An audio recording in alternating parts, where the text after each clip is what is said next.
right. Welcome, everyone. My name is William Hart. I'm a project manager with the Gold Ridge Resource Conservation District. And today I am here to talk to you about drought resiliency. And in particular, I am going to be talking about the rainwater catchment project that we did at the Westview, Jersey's Organic Dairy and Bodega with Richard and Marilyn Hughes. So here's an outline of the presentation for today. I'm going to show you a video that we put together that tells you about the project. I'm going to go through the need for rainwater catchment. I'll talk to you about design and considerations in that design that you should be thinking about. I'll give you some details about the pond itself. I'll talk about the funding, the permitting, and some of the challenges surrounding rainwater catchment systems.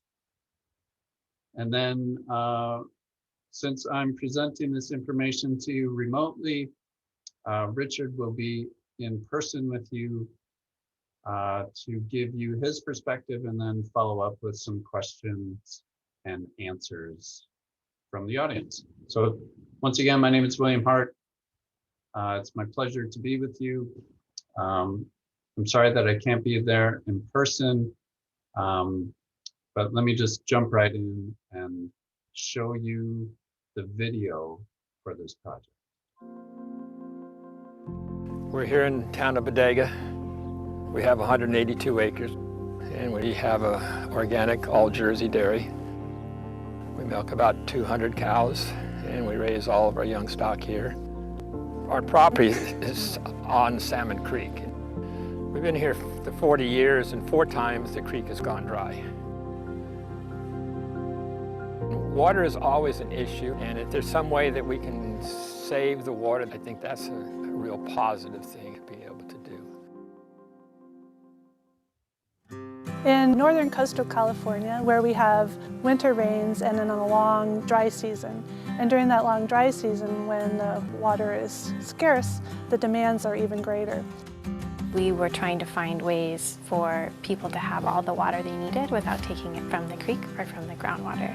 And what was an obvious solution was rainwater harvesting.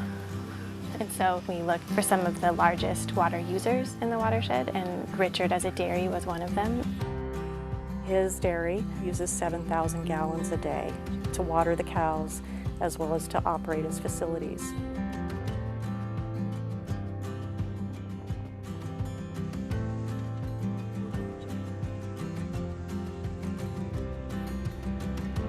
So how roof water catchment works is the rain falls on the roof and flows into the gutters. In the gutters, it flows into pipes, which reach a pond. It's stored in the pond and continues to fill, and then stored and saved until it's needed in the dry summer months.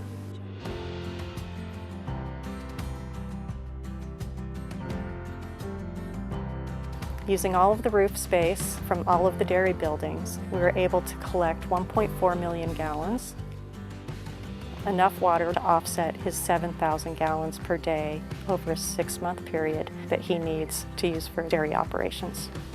It's amazing how much water these roofs collect.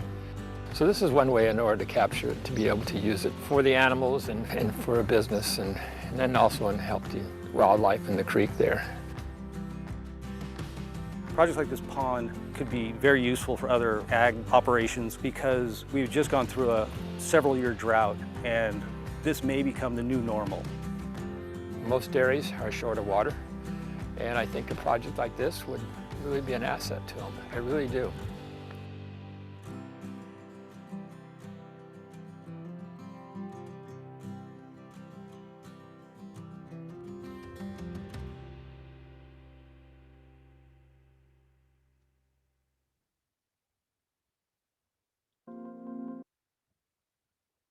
All right.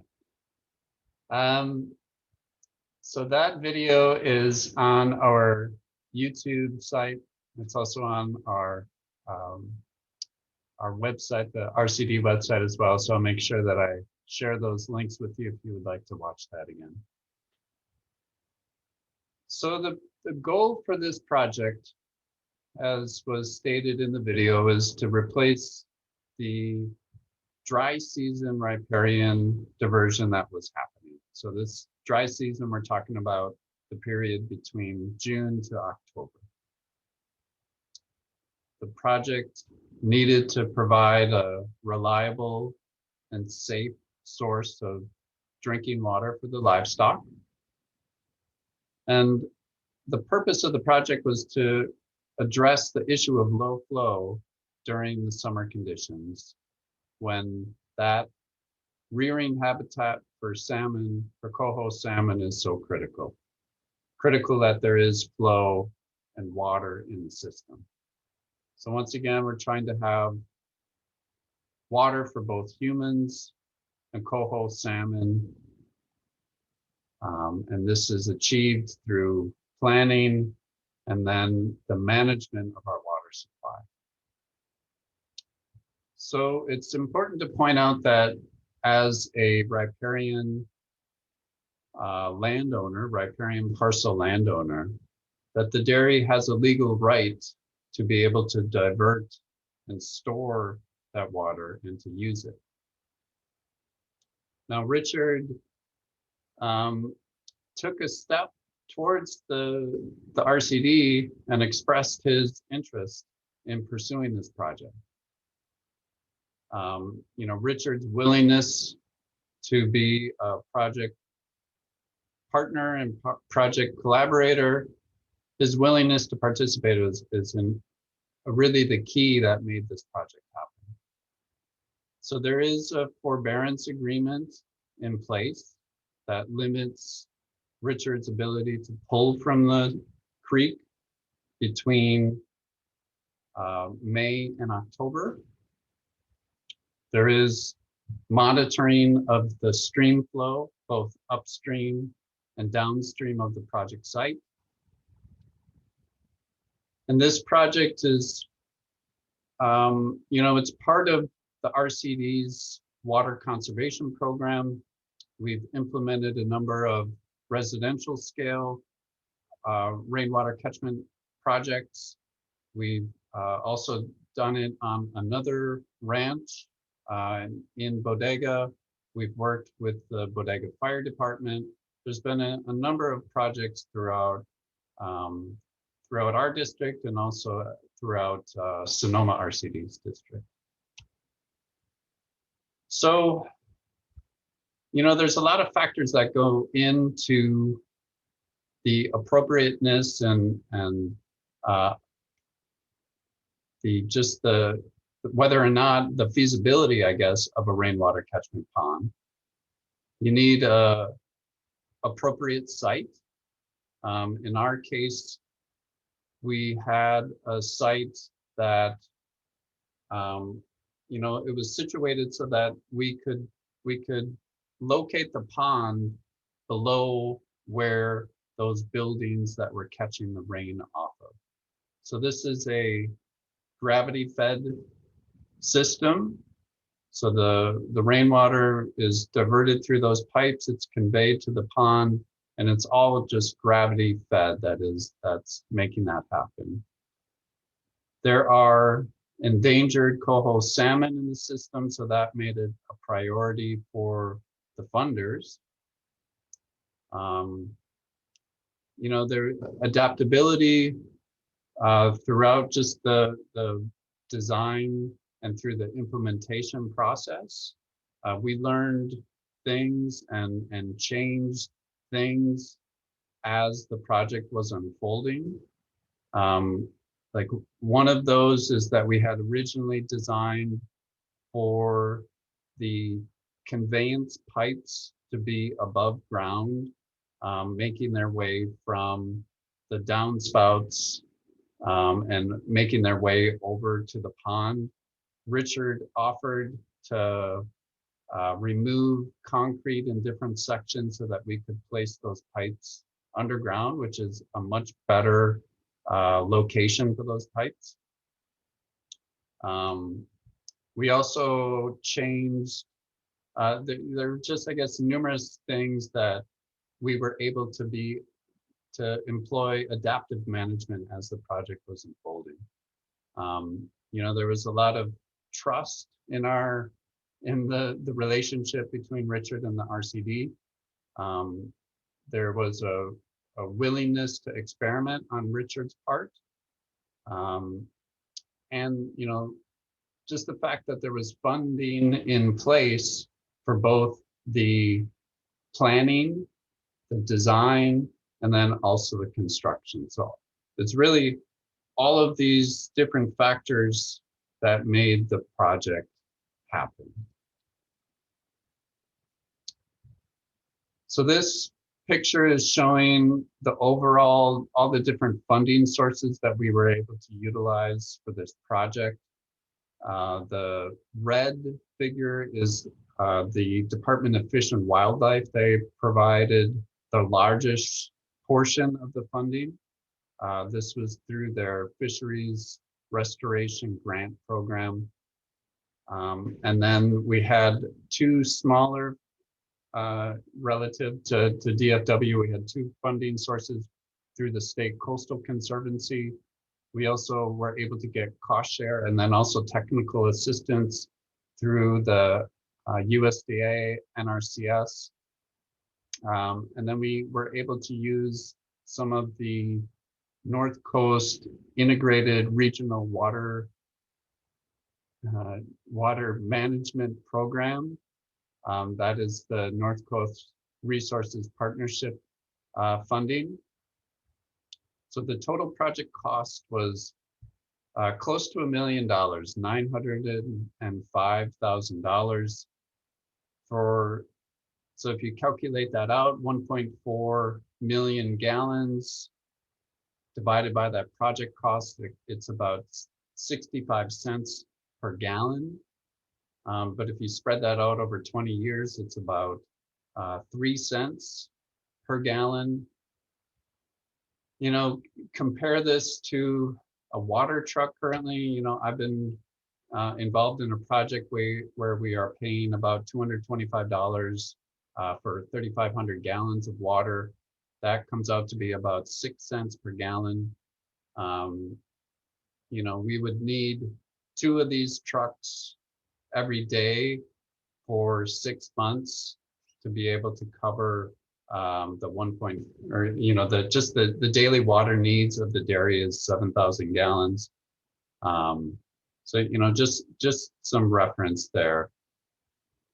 And then this is a timeline of the project from when the design began back in 2012, and then through project completion when we had the final delivery of the floating pond cover in July of 2018.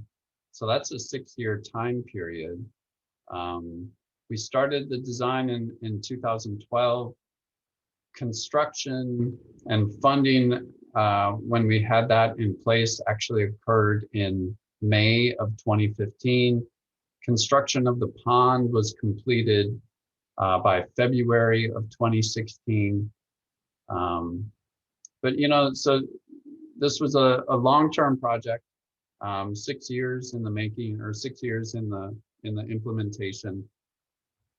And I'm sure Richard can talk about just kind of all the ups and downs in that time frame.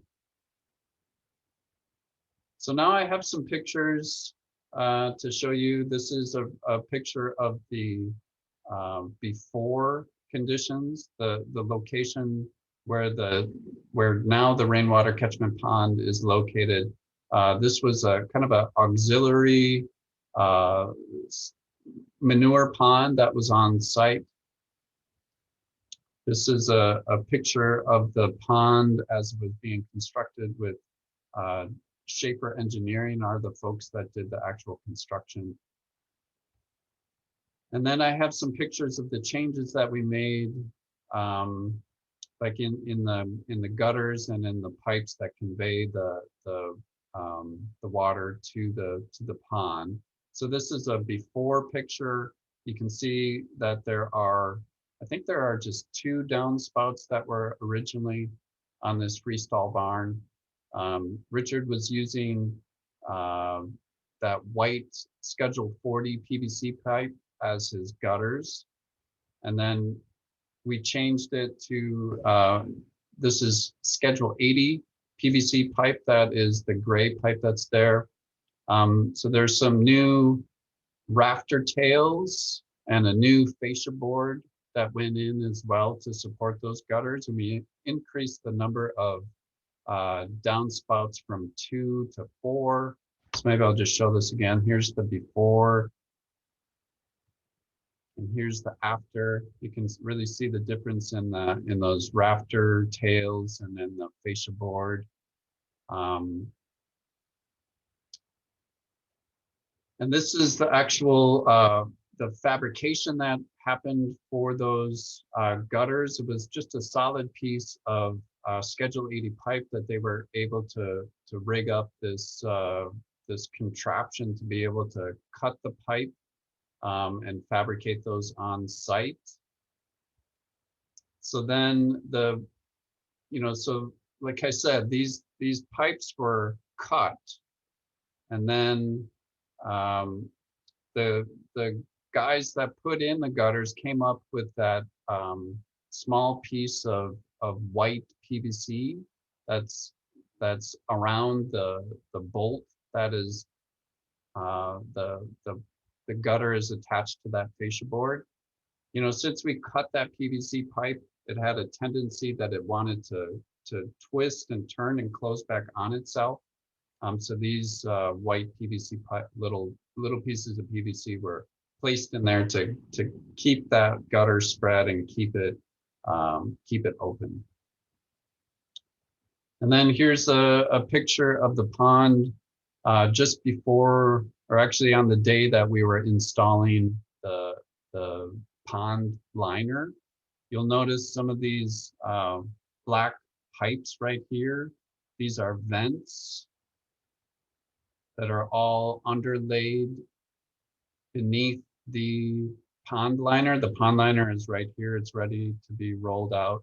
So those pipes are there to capture any gases that may leak up. We don't want to impact the integrity of the pond liner. So those vents are there for gas exchange. And then you'll also notice this trench that was dug around all the way around the perimeter of the pond. That's where the pond liner was placed into it, and then soil was placed on top of that to keep it in place.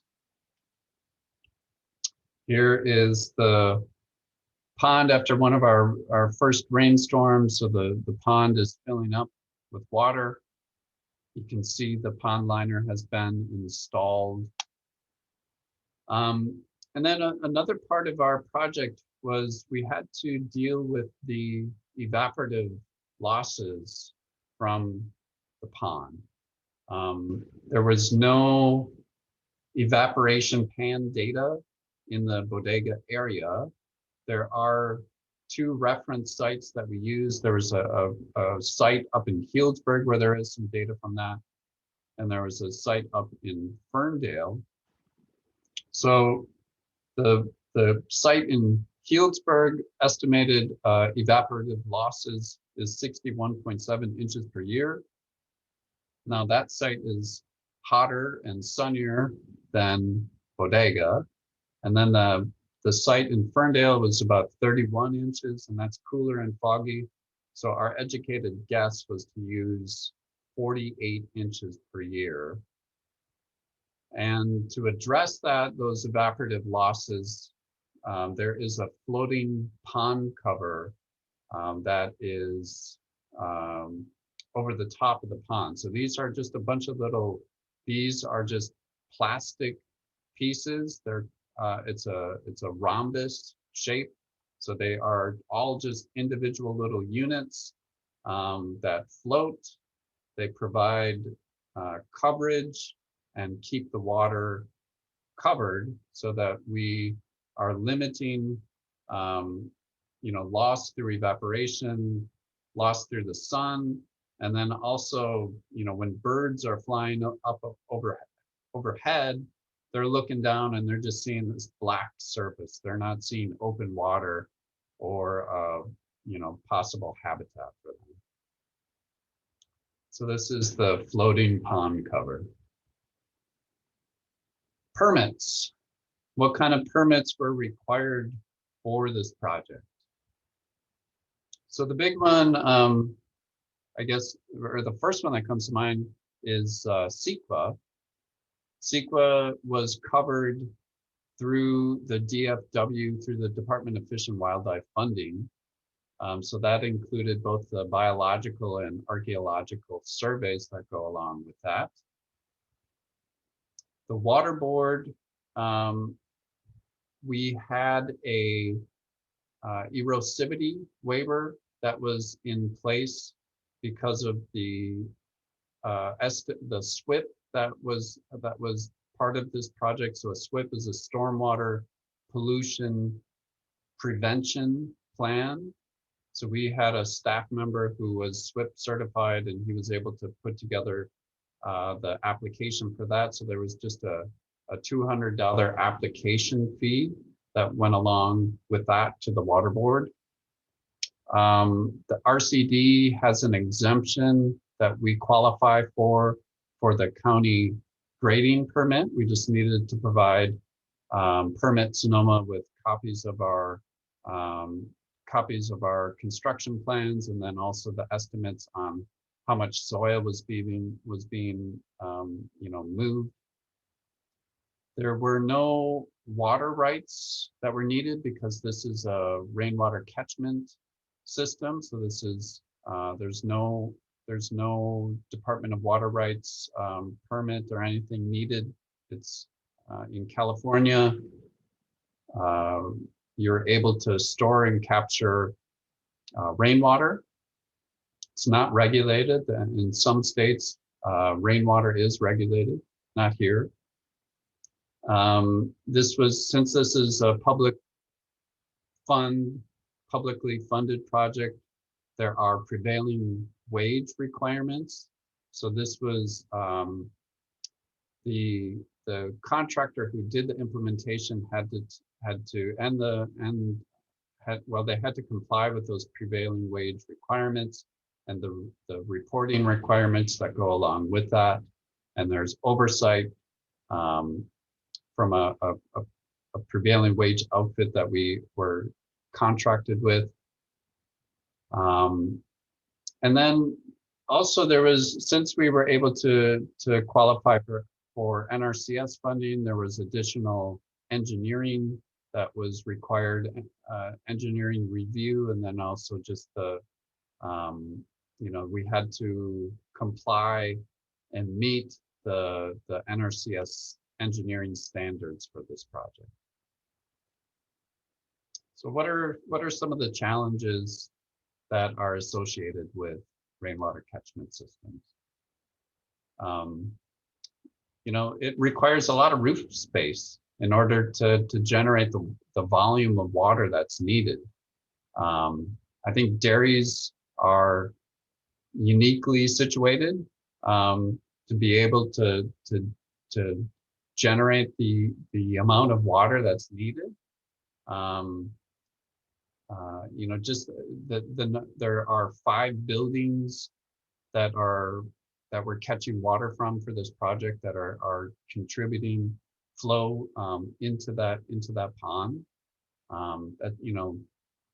That number of buildings you're not going to find that on like a rangeland site, right? So just one of the other reasons why dairies are particularly attractive for rainwater catchment projects. We also needed a site where there was sufficient room for us to even construct a pond. It's a large footprint that this pond takes up. And fortunately, Richard's Dairy was a perfect site for this. And there's also the geologic conditions and the soils conditions. There's a geotechnical report and analysis that went along with all of this, just to make sure that the soils and the geologic conditions were appropriate for a pond to be constructed. And you know, we wanted to keep the design as simple as possible. This is and you know, one ways that we achieve that is that this is a gravity-fed system. So we wanted to keep the number of moving parts to a minimum because Richard has enough things on his plate that he has to be thinking about. And then, you know, just that it takes time. It took us, like I said, in that timeline, it took us 6 years from when the design began to when implementation was completed. So I'd just like to take a moment to recognize our funders. This was California Department of Fish and Wildlife is our primary funder, the Coastal Conservancy. Our partners at the USDA, NRCS, they provided you know, funding through their EQIP program, and also just the technical service that was provided, their consultation from in this project. The Pernesky Chatham are the folks that designed the system. RGH are the folks that did the geotechnical, not only the report, but also the on-site, the field work to make sure that the soils were being compacted accordingly. And then Schaefer Engineering, John Schaefer is the contractor who constructed the pond. And we did this in partnership with the North Coast Resource Conservation and Development Council, North Coast RC&DC, who they've now changed their names to Conservation Works. And then, you know, I'd also just like to recognize Richard and Marilyn and their dairy for their willingness and their participation in this project. So I'll just leave you with my contact information, and Brittany Jensen is our executive director. Both of our emails are provided there. You can check us out on the web at goldridgercd.org. Our phone number is here. You know, please, if you have any questions, please feel free to email me, give us a call, check out our website. And with that, I am going to bid you well. Thank you for your attention, and good luck out there.